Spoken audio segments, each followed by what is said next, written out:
नमस्कार, मैं दौलत शर्मा और आप देखना शुरू कर चुके हैं एसपीएन 9 न्यूज़। मध्य प्रदेश में जो है चुनावी माहौल पूरी तरीके से बन चुका है।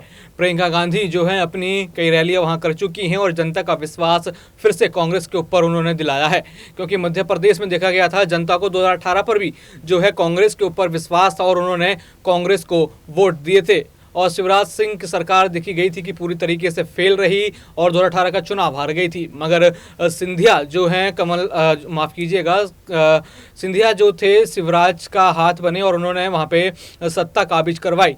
और फिर अब उसके बाद देखा जा रहा है, जब जैसे ही 2023 के चुनाव आए हैं, फिर दोबारा राजनीतिक उथल पुथल मच गई है और कांग्रेस अपना चुनावी बिगुल फूंक चुकी है और इस बार बेहतरीन तैयारी में दिख रही है। और बात करें कांग्रेस के एक बड़े नेता कमलनाथ की, जो कि मध्य प्रदेश की राजनीति में बहुत बड़ा नाम है, एक विख्यात नाम है। कमलनाथ जो है केंद्र से लेकर राज्य की जिम्मेदारी जो है पूरी तरीके से कांग्रेस की संभाल चुके हैं और कांग्रेस को उन्होंने मध्य प्रदेश में कई बड़ी जीत दिलाई है। और इस बार जो है फिर दोबारा कमलनाथ के चेहरे पर विश्वास करते हुए कांग्रेस अपनी रणनीति बनाने की तैयारी कर रही है। मगर कांग्रेस के एक नेता दिग्विजय सिंह उनके आड़े आ रहे हैं और लगातार बात इसी चीज़ पे हो रही है कि कांग्रेस किसको चुनेगी। लेकिन हम आज बात करेंगे कमलनाथ की, कि कमलनाथ का जीवन कैसा रहा और उनकी गांधी परिवार से नज़दीकियाँ थी, आखिर वो नज़दीकियाँ और गांधी परिवार से दोस्ती उनके कितने काम आई और उनको राजनीति में इतना बड़ा नाम जो है बनाकर उनको उभारा। और जो कि कमलनाथ की पहचान आज जो है कांग्रेस के वरिष्ठ और सबसे बड़े नेताओं में की जाती है। उन्होंने मध्य प्रदेश के राज्य में मुख्यमंत्री रहकर भी काम किया है। तो आइए जानते हैं कि आखिर कमलनाथ का जीवन कैसा रहा और उनकी क्या क्या उपलब्धियां थीं। कमलनाथ मध्य प्रदेश की राजनीति में एक विख्यात नाम है। कमलनाथ मध्य प्रदेश राज्य के मुख्यमंत्री रह चुके हैं, लेकिन बहुमत के अभाव में उन्होंने मार्च 2020 में त्यागपत्र देना पड़ा था। परंतु राज्य के अलावा भी कमलनाथ केंद्रीय राजनीति में भी एक जाना माना नाम है। कारण यह है कि 80 के दशक के बाद से वह केंद्रीय राजनीति में ही सक्रिय रहे हैं। वह समय समय पर कांग्रेस की बनने वाली सरकारों में कई बार केंद्रीय मंत्री बनाए जा चुके हैं और कई बड़े मंत्रालयों को चला चुके हैं। इतना ही नहीं, 16वीं लोकसभा में प्रोटेम स्पीकर भी नियुक्त किए जा चुके हैं। उनकी राजनीति पहुंच का अनुमान इस बात से लगाया जा सकता है कि वह मध्य प्रदेश की छिंदवाड़ा लोकसभा से 9 बार चुन के जा चुके हैं और वर्तमान में कांग्रेस के एक वरिष्ठ नेता माने जाते हैं। कमलनाथ का जन्म 18 नवंबर 1946 को उत्तर प्रदेश ब्रिटिश काल में कानपुर में हुआ था। कमलनाथ देश के उन नेताओं में शामिल हैं जिनका नाम स्वतंत्रता से पहले हुआ था। उनके पिता का नाम महेंद्रनाथ और उनकी मां का नाम लीला था। उनकी मां एक सामान्य गृहिणी थी, जबकि उनके पिता एक जाने माने उद्योगपति थे। उनके पिता महेंद्रनाथ ने फिल्मों को दिखाने, डिस्ट्रीब्यूशन, प्रकाशन और ट्रेडिंग से जुड़े फर्मों की स्थापना की थी।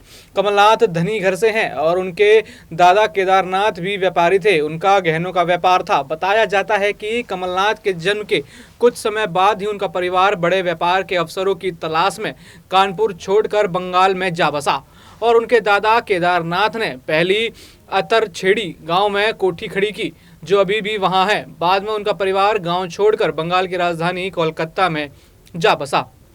कोलकाता में रहकर ही उनके दादा ने अपने व्यापार का विस्तार किया। यही आर्थिक संपन्नता कमलनाथ की सफलता के लिए मील का पत्थर साबित हुआ।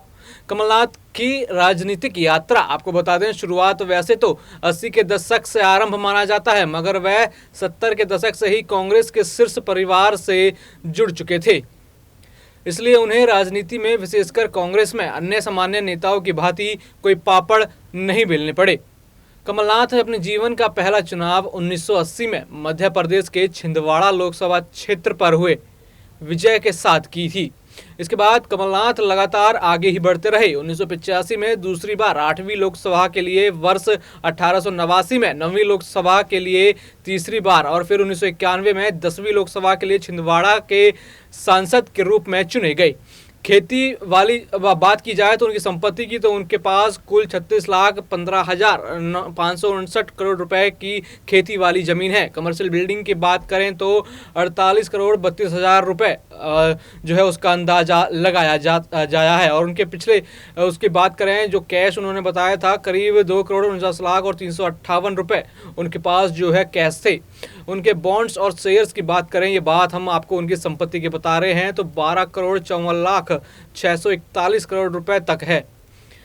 जो उनके पास गहने हैं वे करीब 2,29,585 करोड़ रुपए हैं और कुल संपत्ति की बात करें तो करीब खरबों रुपए की उनके पास संपत्ति जो है बताई जाती है, क्योंकि उनके दादा जो थे बड़े व्यापारी थे। आपको बता दें, कमलनाथ का जुड़ाव गांधी परिवार से बेहद रहा था। गांधी परिवार से नजदीकी के कारण उन्हें इंदिरा गांधी का तीसरा पुत्र कहा जाता था। कमलनाथ की विद्यालयीन शिक्षा दून स्कूल में हुई, जहां गांधी परिवार के संजय गांधी उनके सहपाठी थे। कोलकाता के सेंट जेवियर्स कॉलेज से ग्रेजुएशन करने के बाद राजनीति में प्रवेश किया। वह कांग्रेस में मौजूदा पीढ़ी के एकमात्र नेता हैं जिन्होंने गांधी परिवार के 3 पीढ़ी इंदिरा गांधी, राजीव गांधी, सोनिया गांधी और राहुल गांधी के साथ काम किया है और देखा गया है कि उनकी दोस्ती जो थी गांधी परिवार से वो उनको राजनीति में यहाँ तक लेकर आई है और अब इनका बड़ा नाम जो है मध्य प्रदेश के राजनीतिक गलियारों में गूंजता है। और अब बात करें तो